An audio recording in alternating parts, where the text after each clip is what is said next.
Hi, this is Preeti Susarla. Here's a very important topic. Uh, Teachers feel that how they have to write or how they have to make a child to write the question papers. Answering question paper is very easy, or dividing the question paper is very easy once when you understand the concept of the lesson and the division of students. Let us go with the division of students. Every class will have four category of children: average, below average, good and excellent. Here, below average and average students will come to one side and good and excellent students will come to the other side. Keeping these people into view, let us divide the question paper. It is not that divide the question paper means in the sense for each category writing one sort of question paper, but every question paper will have these four categories. Let us see. If we take a question paper of 15 questions, in that 15 questions, some 4 to 5 questions will be there where without thinking we can write it. Means there isn't any necessary to think and write. The very moment you take the question paper, you feel that these questions are easy for me, I can write it. Right, this is one set. Second set, after that a few questions will be there, some 3 to 4 questions or like that, where you have to apply your brain for 5 to 10%. Means you have to think it for 5%. Right, in that scenario some 3 to 4 questions will be there. Next, third one.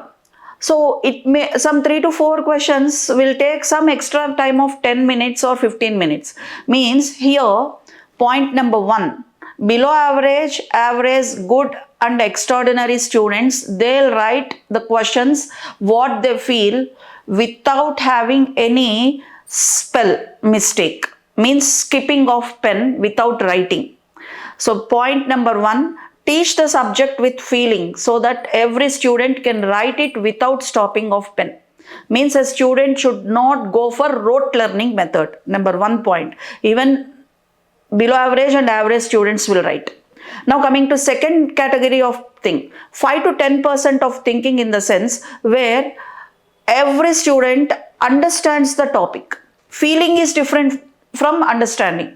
If they feel it, no need to think. If they just understand, they have to think at least for 5 minutes. Then they'll apply the question and they'll write it. This one, average students, good and extraordinary students can write it. Below average, obviously it may take some time. Now coming to the third set, where 10 to 15 minutes of time will take to think. Here, this in the sense, it is not a bit of understanding without having any feeling. Means here we can imagine that it is the question where they rote learn it. Rote learn in the sense, just mug up.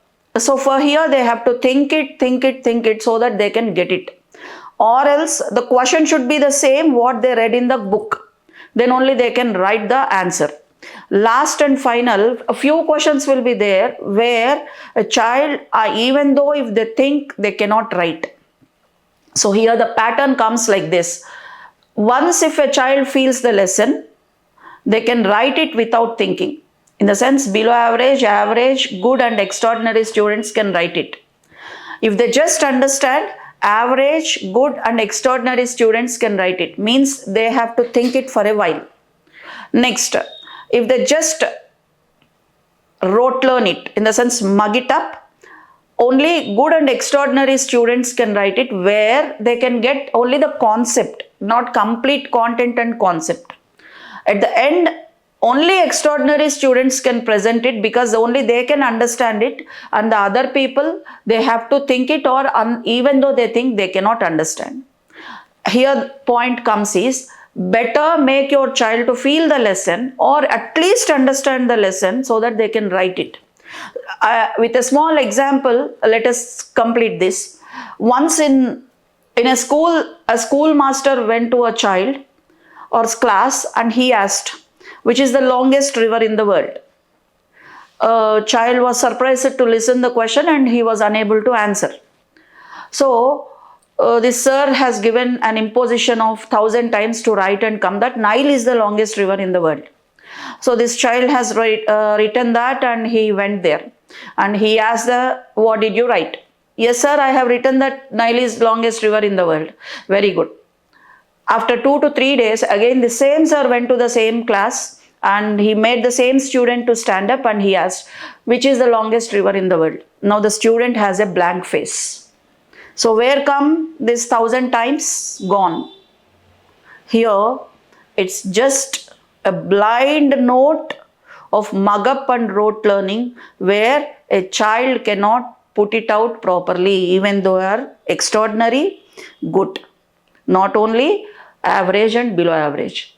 Make a student feel comfortable by reading with good and happy mood with a feel heart lessons. Thank you.